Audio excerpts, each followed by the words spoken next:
Olá, colegas profissionais de saúde da Hemorrede do Estado do Mato Grosso, médicos e não médicos. Meu nome é Volney de Oliveira Tax, eu sou médico hematologista e responsável técnico atual pelo EBT Hemocentro.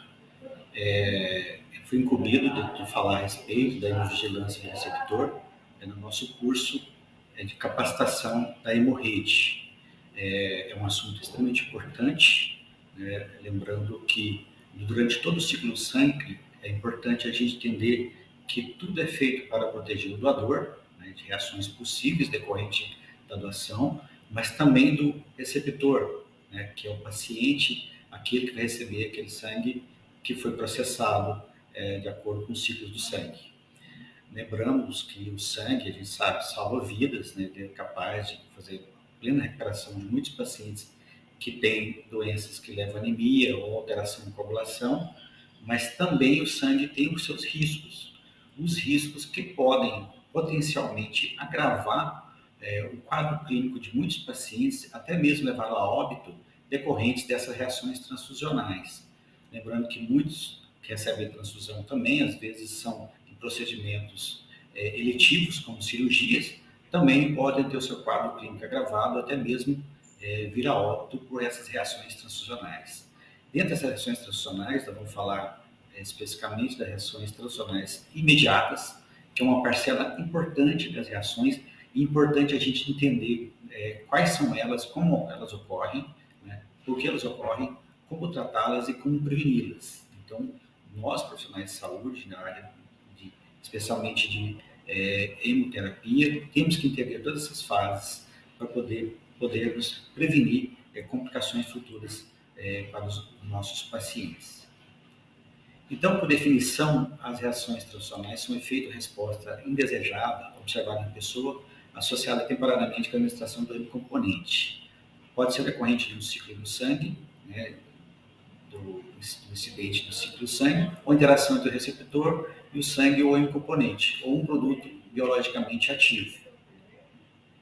O objetivo da gente entender as reações transfusionais é alertar os profissionais de saúde a respeito dessas reações transfusionais, reconhecer e identificar precocemente essas reações, e, além de identificar, tratar essas reações transfusionais de modo precoce, a poder evitar danos maiores, inclusive ao óbito desses pacientes.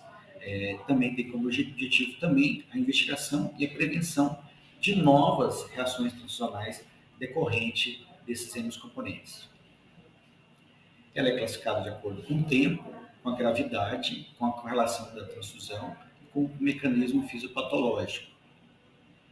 De acordo com o tempo de aparecimento, ela pode ser reação transfusional imediata, que ocorre durante ou até 24 horas após o início da transfusão, ou tardias, depois de 24 horas do início da transfusão. Quanto ao grau de gravidade, ela pode ser de grau 1, leve, há uma ausência de risco de vida, mas pode ser requerida intervenção médica, e a falta dessa pode resultar em danos permanentes ou comprometimento de um órgão ou de função. No grau 2, ela é moderada, a morbidade a longo prazo, em consequência dessa reação transfusional, pode haver necessidade de hospitalização, de prolongamento dessa hospitalização, ou deficiência de capacidade persistente ou significativa, ou a necessidade de intervenção médica ou cirúrgica para evitar complicações maiores, danos maiores a órgãos, até mesmo a morte. No grau 3, é grave ameaça à vida, no entanto, não ocorre o óbito, e é necessário a intervenção médica para evitar que o paciente vá ao óbito. E grau 4, aquela que o paciente evoluiu ao óbito atribuído à transfusão. Quanto à correlação da transfusão, ou seja, aquela transfusão que já foi investigada e a investigação já foi concluída, ela pode ser confirmada, que as evidências são claras, sem qualquer dúvida da correlação com a transfusão, provável que as evidências indicam a correlação com a transfusão, mas ainda há dúvida da confirmação, possíveis. As evidências indicam a correlação dos sinais e sintomas a outras causas, mas a correlação com a transfusão não pode ser descartada. improvável. A investigação já concluída ou em curso apresenta evidências que indicam a correlação do evento adverso com outras causas, mas ainda há dúvida da exclusão com relação à transfusão. Descartada. A investigação já foi concluída e há evidências claras que indicam a correlação com o evento adverso com outras causas que não a transfusão. Inconclusivas. Aquela que foi investigada, já concluída, não encontrou nem evidência suficiente, tanto para confirmar ou para descartar a relação com a transfusão. Quanto ao mecanismo fisiopatológico, elas podem ser classificadas reações transfusionais imunes, que é a comprovação do mecanismo antígeno-anticorpo, na reação transfusional, e aquelas não imunes, que não há um mecanismo imunológico envolvido na reação. As imunológicas, reações hemolíticas agudas, as febris hemolíticas, as alérgicas urticariformes, as alérgicas anafiláticas e a trale, que é a lesão pulmonar associada à transfusão. As não imunológicas, reações hemolíticas não imunes, as contaminações bacterianas, as sobrecargas circulatórias e alterações metabólicas. Quanto à epidemiologia, ainda há escassez de números precisos no nosso país. Cada local tem o seu número, a sua estatística, prevalência, mas a Anvisa já tem agora um controle desses números quanto às reações transfusionais. Então, a gente pode ver isso no site da Anvisa, no caso aqui a atualização que nós tivemos no mês passado, que eu fiz a atualização, as reações transfusionais, por exemplo, imediatas, são a grande maioria, correspondendo a pelo menos 96% das reações, enquanto as tardias são menor número. Então, é importante, nesse caso, a gente entender que grande parte das transfusões são realmente que ocorrem antes das 24 horas. A frequência relativa das transfusões, relacionada à gravidade, as reações de grau leve são a grande maioria, mas ainda em torno de 83%, mas uma porcentagem boa de grau moderado, em torno de 13%, quase 14%, de grau mais grave, do 3%, 2,9%, e um óbito, um pequeno número, mas que é importante a gente entender porque está relacionado à transfusão, um evento que a gente não espera que aconteça relacionado à transfusão. Quanto à causa também, o Ministério da Saúde já faz uma estatística em relação à causa, como causa febril hemolítica, como grande maioria das reações, e as alérgicas também. Então, grande parte das reações são dessas causas. Também faz correlação dessas causas e reações com os hemocomponentes envolvidos. Então, você pode ver isso claramente no site da Anvisa. Então, quando que nós vamos pensar em uma reação que ela ocorreu devido à transfusão? Então, qualquer intercorrência, qualquer sinal clínico, sintoma, durante e após a transfusão do hemocomponente, tem que se pensar na possibilidade, na suspeita da reação transfusional. Então, sinais clínicos como febre, calafrio, dor, alterações cutâneas como prurido, rubor facial, urticária, edema local, náusea com ou sem vômitos, ou outras alterações clínicas importantes, inclusive com alterações de sinais vitais do paciente, como alterações agudas da pressão arterial, tanto como hipertensão como hipotensão, alteração respiratória como espineia, taquipneia, hipóxia, sibilo, cianose, alterações cutâneas como edema generalizado, alterações renais como ligúria, anúria, urina escurecida, alteração neurológica como rebaixamento de consciência, ou seja, qualquer desses sintomas que são sintomas graves, que são sinais de alarme de reação transfusional, potencialmente de risco de fatalidade. Então, é importante entender que as alterações clínicas importantes e graves podem estar relacionadas a reações transfusionais imediatas. Quanto aos tipos, então, a classificação do Ministério da Saúde coloca uma classificação das reações transfusionais imediatas, as alérgicas, contaminação bacteriana, a dispneia associada à transfusão, distúrbio metabólico, a dor aguda relacionada à transfusão, a febril hemolítica, a reação hemolítica aguda imunológica, a reação hemolítica não imune, reações de hipotensão relacionada à transfusão, a lesão pulmonar aguda relacionada à transfusão do trale e a sobrecarga circulatória associada à transfusão. Dentro desses, é importante a gente entender que tem os eventos sentinelas, tá? No caso aqui das reações imediatas à contaminação bacteriana, reações hemolíticas agudas e as lesões pulmonares agudas associadas à transfusão. Então, o que seriam esses eventos sentinelas? Seriam eventos adversos que ocorrem em qualquer etapa do ciclo de sangue e que se configuram como dano ou que poderia causar dano grave, evitável ao doador ou ao receptor.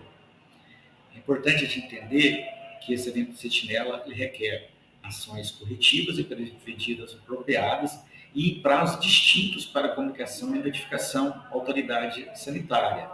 Por quê? Porque esses eventos sentinelas eles exigem ações imediatas do ponto de vista tanto para o paciente, né, para o caso do paciente evitar uma nova complicação, ou para prevenir nova complicação associada ao próprio paciente ou a outros pacientes que podem receber transfusão decorrente dessas transfusões. Então, dentro dos tipos de reação transfusional, que é comum, é a reação transfusional febril não hemolítica, tá? Ela ocorre com incidência de 0,5% a 10%, né, concentrado de amassas e 4% a 30% concentrado de plaquetas. Tá? A definição dela é quando você ocorre um ou mais sintomas com febre, com aumento da temperatura acima ou igual de 38 graus Celsius, com aumento de pelo menos 1 grau de temperatura e ou tremores e calafrio. É importante entender nesse caso aqui, então, que a ação transfusional febril não hemolítica pode estar presente mesmo na ausência de febre, ou seja, pode ocorrer apenas tremores e calafrios, que são sintomas dessa manifestação de reação transfusional aguda. Ainda, a ausência de outras causas, como contaminação bacteriana, reação hemolítica ou outra condição adjacente.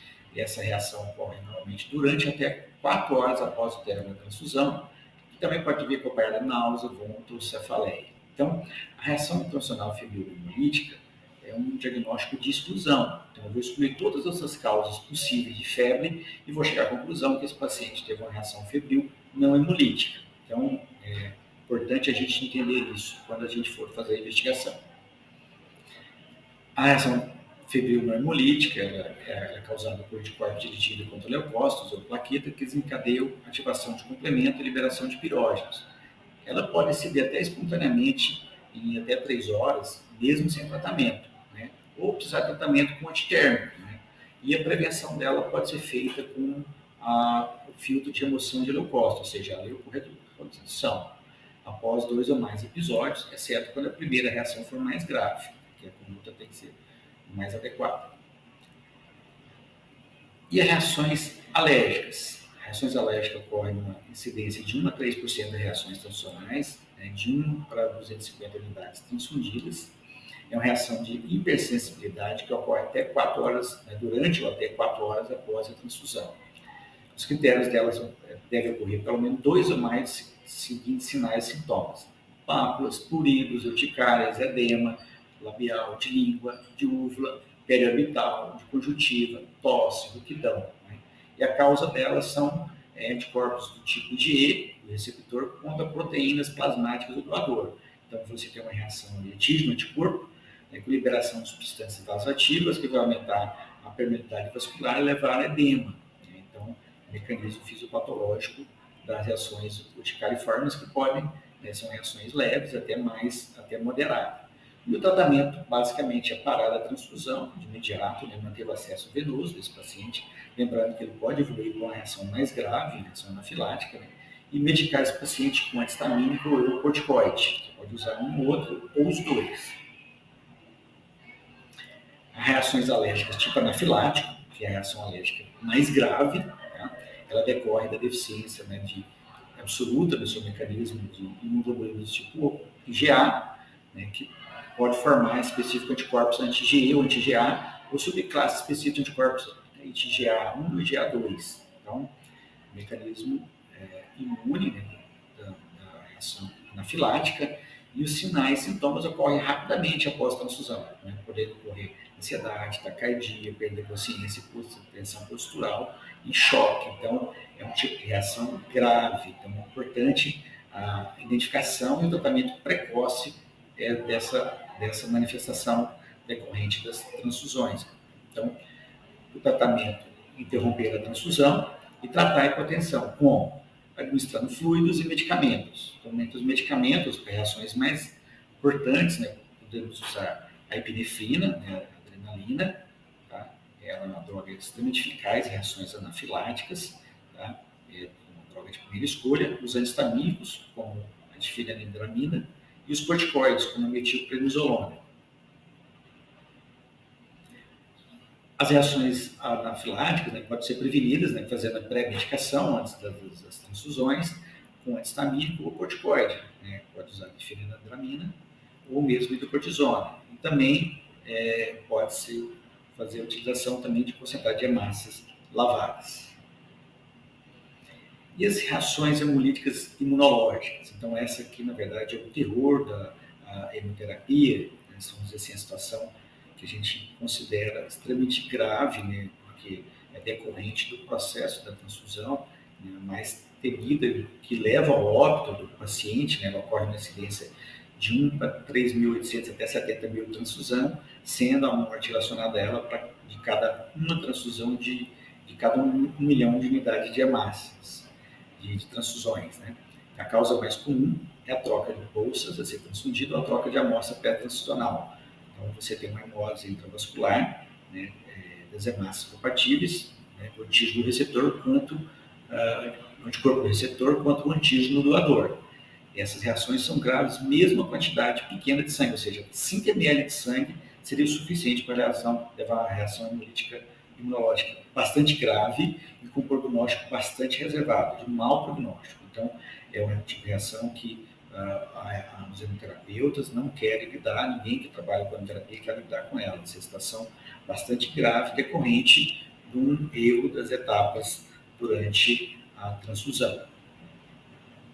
Então, na reação hemolítica imunológica ocorre uma rápida destruição dos eritrócitos, né, até 24 horas após o término da transfusão, que pode ocorrer, claro, durante a transfusão, geralmente por compatibilidade ABO, mas pode ser por outro tipo de sistema eritrocitário também.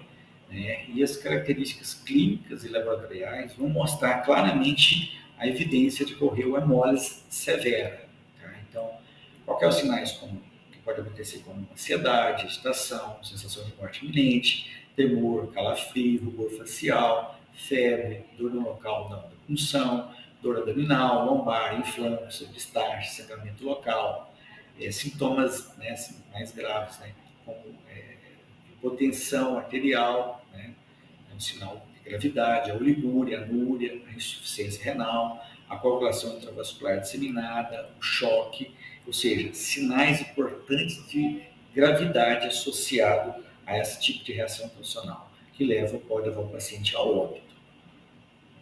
E os achados laboratoriais de hemólise. Então, na própria inspeção visual, você vê os sinais de hemólise, né? Também nos testes funcionais, como o teste de antiglobulina direta, o direto positivo, a presença de hemoglobinúria, o aumento de bilirrubina indireta, a queda da hemoglobina hematócrita, claro que você tem hemólise e você vai ter uma destruição intensa dali, a desoxigenase elevada, que demonstra um sinal de hemólise intenso, o fibrinogênio baixo, consumo até de fatores de coagulação, hemoglobina livre aumentada, teste de eluição positivo, e no caso, compatibilidade por outras, né, que não a BO, a detecção de anticorpos anti-eritrocitários regulares, ou seja, o cúmulo indireto positivo, tá? O PAI positivo. Então, qual seria a conduta nas reações hemolíticas agudas imunológicas? A conduta imediata, suspender a transfusão, checar e identificar corretamente se está tudo certo quanto à identificação da bolsa do paciente, né? Manter o acesso venoso, tá? Manter uma hidratação vigorosa, né? Esse paciente tem que ser muito bem hidratado. O objetivo é preservar o rim desse paciente, então eu tenho que manter o diurese pelo menos de 1 ml por hora, colher a amostra do paciente da bolsa da hemólise, né? Avaliar a função renal, a hemostasia e a urina do paciente. Então, todo cuidado ali manter os sinais vitais desse paciente é importante. Então, esse paciente tem que ser, inclusive, levado para tratamento intensivo, porque tem que ser monitorado rigorosamente. Então, é uma situação muito, muito grave. A prevenção da reação hemolítica aguda deve ser feita, né, com uma conferência bem cuidadosa de todas as etapas do processo transfusional, ou seja, qualquer problema no processo transfusional pode levar a essa complicação que nunca ninguém que trabalha em hemoterapia vai querer lidar. As reações hemolíticas não imunes, tá? É rara, né, mas pode estar associada a outras causas relacionadas à hipotensão, ao armazenamento, ao preparo, à administração do hemocomponente eritrocitário, né, que você tem evidências de hemólise pós-transicional, mas exclui reações hemolíticas imunológicas, né, testes, né, pré e pós-transicionais. Não tem nenhuma outra causa que possa explicar essa hemólise aguda, ou seja, tinha uma hemólise de causa realmente não imune. Tá? Então, é uma situação que tem que ser avaliada também. A lesão pulmonar aguda relacionada à transfusão, né, o famoso TRALI, todo mundo conhece, né, ela ocorre numa incidência de 1 para 1.120 a 1.000, para 1 para cada 57.000 unidades transfundidas. É importante que ela está associada à taxa de mortalidade alta, em torno de 5 a 10%, embora boa parte dela seja reversível com tratamento adequado, né? Mas é importante entender.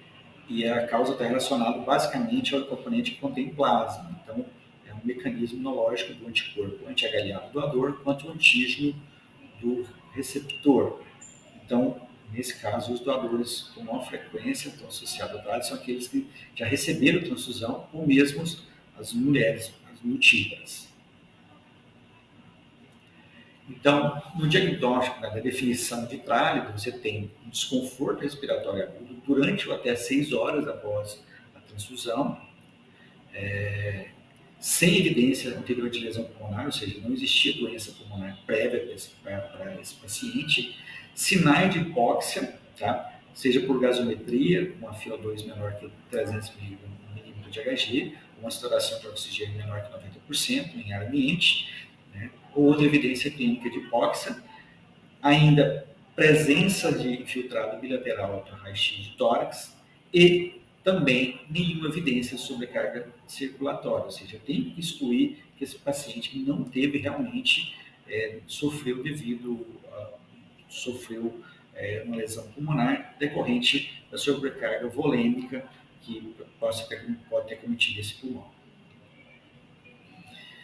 Então, o tratamento básico da lesão pulmonar relacionada à transfusão, o TRALI, é o suporte respiratório, ventilatório para esse paciente, o oxigênio, dependendo do nível de grau de saturação desse paciente, medicamento para tratar os sintomas. Né?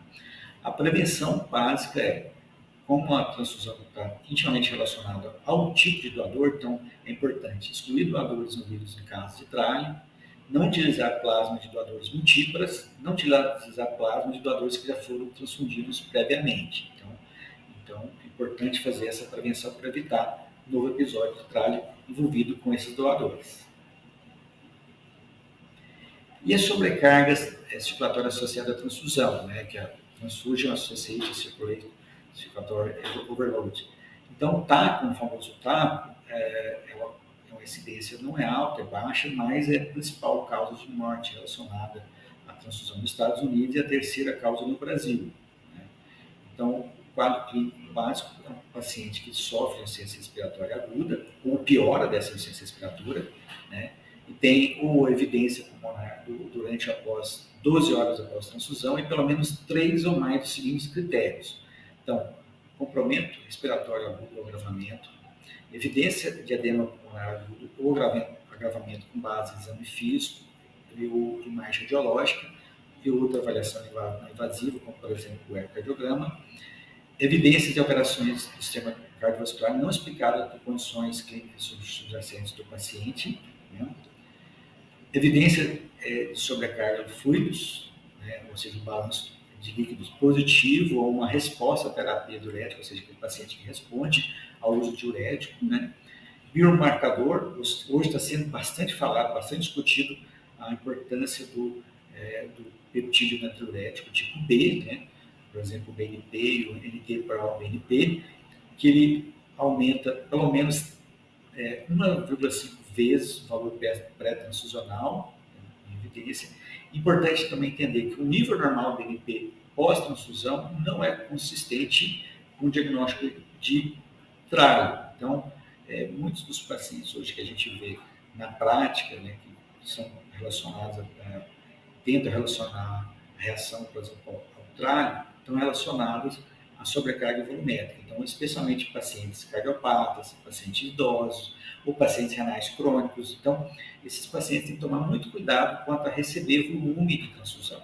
Esses pacientes são mais suscetíveis a ter mais sobrecarga cardíaca, a ter uma repercussão pulmonar decorrente de um problema, na verdade, cardíaco. Então, é importante entender o mecanismo do TACO para poder identificar e tratar adequadamente. Então, o TACO é uma importante causa, sim, e a gente tem que saber identificar essa reação funcional. Então, o tratamento básico do TACO é suspender o componente, né, se possível, de outros volumes, ou seja, tem que fazer uma restrição hídrica desse paciente que está tendo uma sobrecarga volumétrica, né, manter esse paciente com a cabeceira elevada, né, porque o paciente sentado, se possível, oferecer oxigênio, diuréticos, né, para a gente diminuir a quantidade de líquido desse paciente, consequentemente diminuir a sobrecarga pulmonar decorrente do volume excessivo, tá? E a prevenção desse tipo de reação é basicamente, né, a gente tentar fazer as transfusões de uma forma mais lentamente possível, lembrando que o nosso limite de transfusão de concentrado de massa é em torno de 4 horas. Outra técnica também, a gente fazer a transfusão em fracionamento, ou seja, em alíquotas. Pequenos volumes, que o paciente possa receber um volume menor, ele, por exemplo, pode receber, teria que receber 2 unidades de hemácia, recebe 1 unidade de hemácia, faz o diurético, depois de um certo tempo, se o paciente manter estável, você faz outra unidade de hemácia. Lembrando que muitos serviços hoje preconizam fazer unidade de hemácia por vez, justamente para evitar essa situação. Então, hoje a gente sabe que tratar anemia não é para corrigir hemoglobina, mas para tratar as alterações hemodinâmicas relacionadas à baixa hemoglobina, ou seja, os sinais clínicos de hipóxia desse paciente.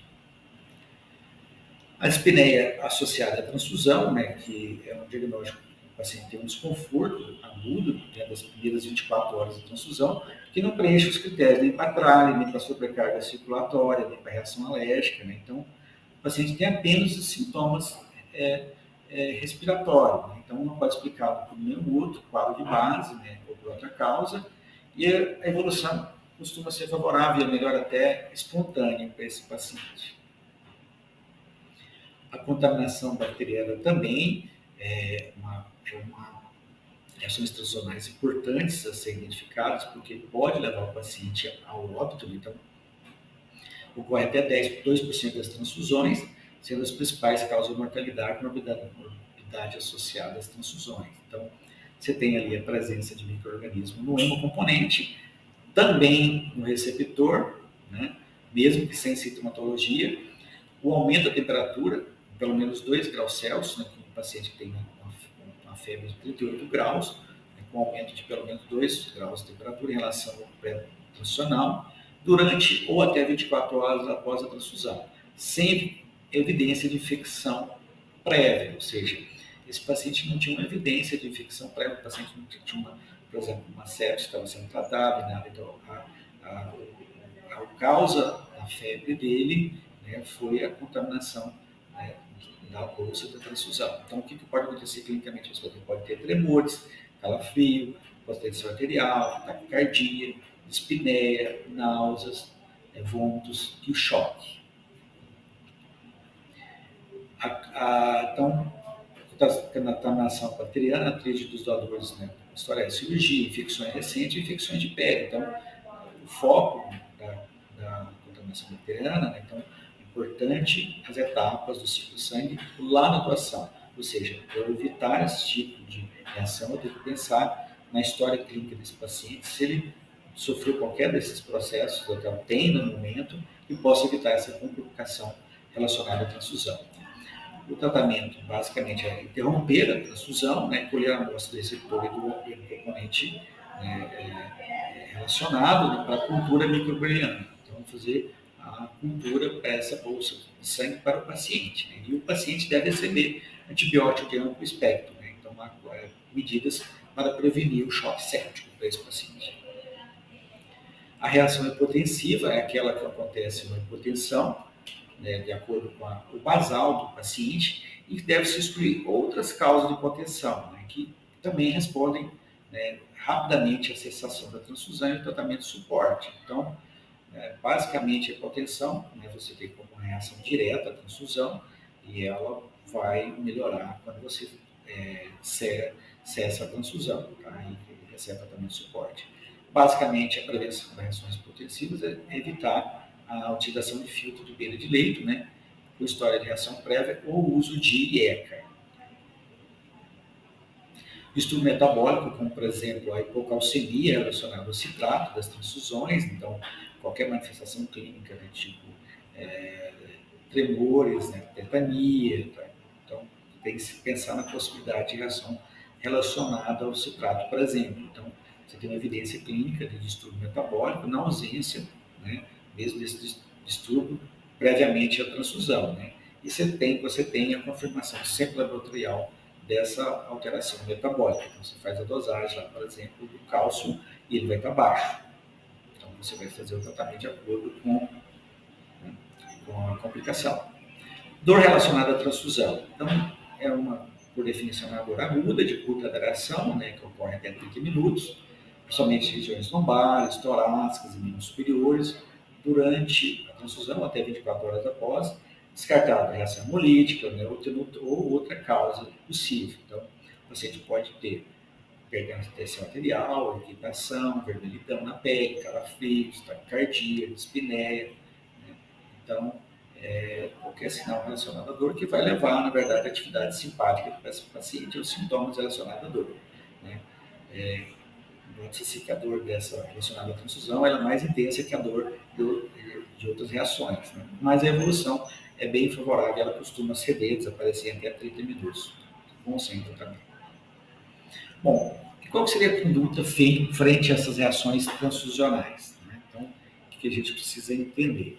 Então, condutas gerais, né, suspeita na confirmação da reação transfusional é parar a transfusão imediatamente, verificar se o componente foi corretamente administrado ao paciente, né, providenciar o acesso venoso, manter com acesso com soro fisiológico, né, tomar cuidado, é claro, com pacientes que têm sobrecarga circulatória, né, tá? Então, paciente de risco, como eu falei anteriormente, pacientes idosos, cardiopatas, né, renais crônicos, né?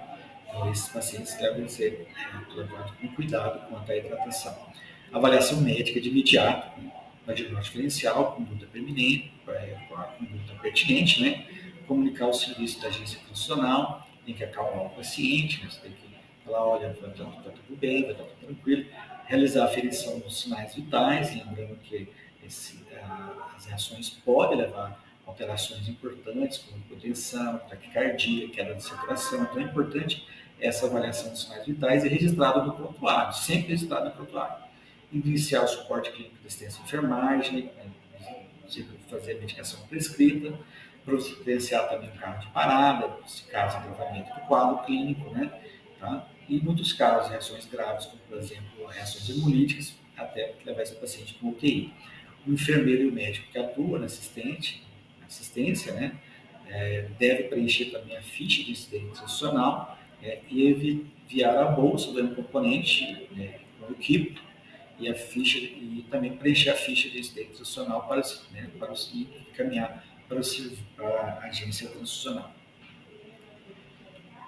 O analista do laboratório de imunomatologia vai verificar e conferir a identificação das amostras, vai registrar os testes pré-funcionais, né? Vai consultar o arquivo para ver o histórico imunológico do paciente, é pertinente, vai realizar a inspeção visual das amostras pré-funcional e pós-funcional, vai fazer os testes imunológicos pertinentes, de acordo com a reação. Testes pertinentes pode fazer de novo a tipagem, a BORH, o direto, né, pesquisa de anticorpo, né, a prova cruzada, o teste de eleição para indicado, emitir o laudo o mais rápido possível para identificar o tipo de alteração do laboratório encontrado e informar os resultados dos testes, ou seja, os médicos precisam estar cientes quanto à presença de testes positivos, né, rapidamente para poder evitar nova reação transfusional.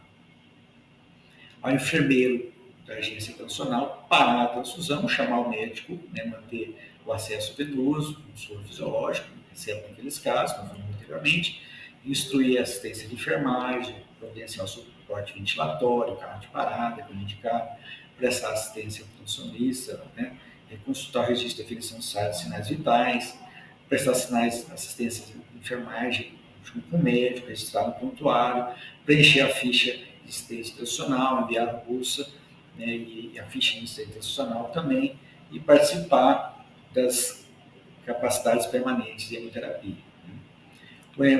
O médico hemoterapeuta, na suspeita, na confirmação, é necessário auxiliar o médico assistente ou plantonista, então ele pode dar todas as orientações pertinentes para aquele momento durante o processo que ocorreu a reação, ou mesmo para depois, para evitar uma nova reação, reavaliar as fichas de assistência institucional, né, o paciente, o prontuário, os testes que foram realizados e as condutas médicas e da enfermagem. Reavaliar os exames laboratoriais, informar o médico assistente a respeito da conduta dos testes imunológicos, comunicar o evento à Notivisa, né, do centro pertinente, arquivar a ficha de assistência institucional, né, e registrar as condutas para as possíveis futuras transfusões, ou seja, aqueles pacientes que são crônicos, o médico tem que colocar no prontuário qual vai ser a conduta frente a essa reação transfusional para evitar uma nova reação.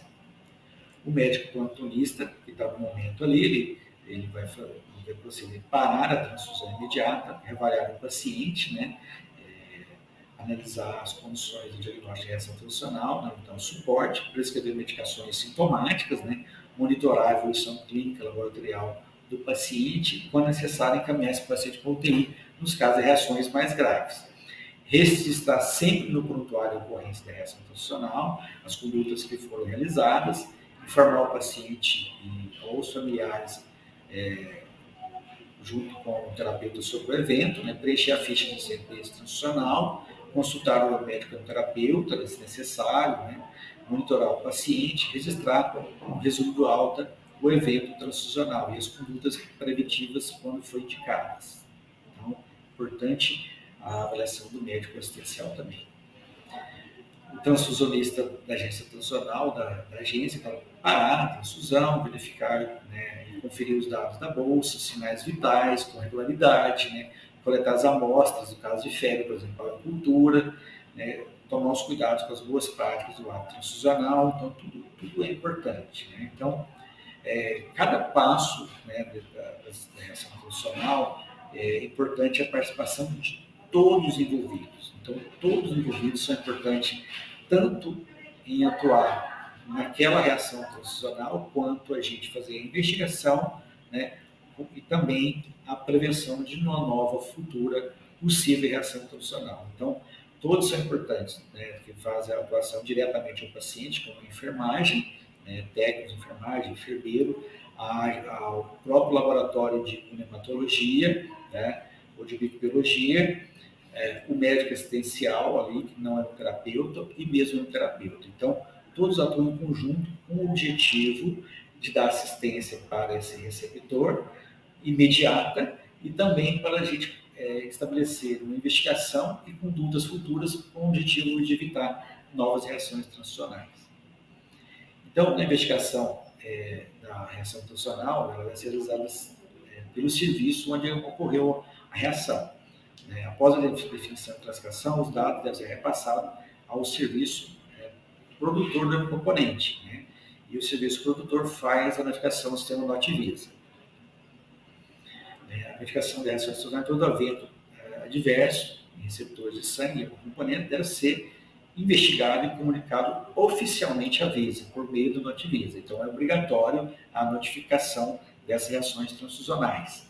Tá? Então, na ficha de preenchimento, nós temos dados do evento, dados da transfusão do paciente, o tipo de reação, né, que foi envolvido, se essa reação também ela foi confirmada, se foi provável, improvável, ou inconclusiva, ou mesmo descartada. Então, É importante a investigação, tá? E a conclusão do caso para o paciente. Então, essa investigação tem que ser feita com finalidade a confirmar ou não a associação da manifestação clínica com a transfusão ou não. Importante, voltando ao que nós falamos no início, a gente identificar a reação do tipo sentinela, né? E toda reação transfusional imediata ou tardia, né?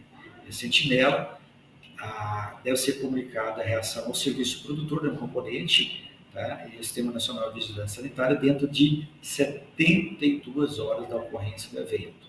Tá? 72 horas é o prazo limite, tá? E no caso de não haver óbito, tá? Notificar a reação notivisa até o 15º dia útil do mês subsequente da identificação do evento. Em caso de óbito, né? Notificar o óbito, a reação tradicional, notivisa dentro de 72 horas. Tá? Se não a reação sentinela, a notificação, a reação notivisa tem que ser até o 15º dia útil do mês subsequente. Então, lembrando aqui as reações tipo sentinela, contaminação bacteriana, as reações hemolíticas agudas imunológicas, o trale, as doenças transmissíveis e mesmo o óbito. Então, é importante a identificação, tá? A notificação, com o objetivo a gente ter esses dados no nosso Sistema Nacional de Vigilância e para o paciente é importante para a gente prevenir novas reações transfusionais que possam colocar esse paciente de risco de morte em caso de uma recorrência do evento. E como se faz a prevenção das reações transfusionais imediatas? Então, basicamente, o que nós estamos fazendo aqui é o treinamento dos profissionais de saúde quanto às normas de coleta, de identificação de amostra, do paciente, a avaliação criteriosa da indicação transfusional. Então, eu sempre falo para os colegas que a transfusão ela é passível de ser avaliada porque o objetivo não é a gente interferir na conduta de outros colegas médicos, mas a gente evitar possíveis reações transfusionais que podem, na verdade, agravar o quadro dos pacientes, né, e até mesmo atrapalhar, vamos dizer, o tratamento desse paciente para o próprio médico. Então, o objetivo sempre é o bem maior do paciente. Então, a gente necessita realmente sempre avaliar as indicações médicas, né, avaliar sempre os dados laboratoriais quanto à indicação e, no caso, se necessário, a gente fazer esse questionamento junto com os médicos assistentes. Né? Avaliar as transfusões de urgência, então, será que é necessário realmente transfusão de urgência? Qual que é a indicação? Vou precisar fazer prova adequada, mais adequada pré-transicional, eu vou doar as etapas da avaliação pré-transicional. Então, a história pré-transicional detalhada, incluindo história gestacional, então, lá durante a triagem clínica nas doações é importante, então, ver toda essa história gestacional, transicional anteriores, diagnóstico de tratamentos anteriores, então, de infecções recentes, por exemplo. Então, tudo isso é importante quanto à prevenção de complicações posteriores relacionadas à transfusão. Atenção em todas as etapas da transfusão, então, desde a doação, todos os tipos de sangue é importante da doação, as questões das análises laboratoriais, a identificação das bolsas, a identificação do paciente e até mesmo na hora da infusão, a conferência na beira do leito, se o paciente é aquele mesmo correto. Então, todas as etapas do ciclo de sangue são importantes para se fazer a prevenção das reações transfusionais. Então, a atenção redobrada na conferência da bolsa do paciente à beira do leito é muito importante. A infusão lenta dos primeiros 50 ml, né, acompanhar os 10 minutos iniciais. Reações graves acontecem muitas vezes no início das transfusões, né, então pode acontecer, se acontecer no início da transfusão, alertar sempre a possibilidade de reação transfusional com potencial grave e até fatal. Né. De acordo com a reação transfusional, também utilizar medicações adequadas pré-transfusão, né, se for necessário fazer sangue desleucotizados, irradiados ou lavados. Então, o objetivo, nesse caso, é evitar uma nova reação transfusional. Então, é importante, de novo, a gente lembrar, sangue salva vidas. Mas, se a gente tiver uma complicação decorrente da transfusão, a gente pode, na verdade, fazia que o paciente que a gente esperava ter uma melhora, ele evolui uma piora, e que a gente não quer isso. Então, o objetivo nosso, quando a gente faz todo esse treinamento, quando a gente faz todo o questionamento de indicações de transfusão, é sempre em prol do paciente, para a gente realmente evitar complicações que podem, na verdade, agravar e piorar o quadro desses pacientes. Muito obrigado, eu agradeço a atenção de vocês, peço desculpa pelos slides, a formatação dele, se vocês viram, mudou bastante ali, quando a gente passou o nosso sistema aqui de gravação, ele desconfigurou todas as redes, ficaram desalinhadas, estavam todas alinhadinhas, e alguns slides apareceram também com o cinza no fundo. Não era o nosso objetivo, tá? Não era a intenção, os slides eram todos de fundo claro. Tá?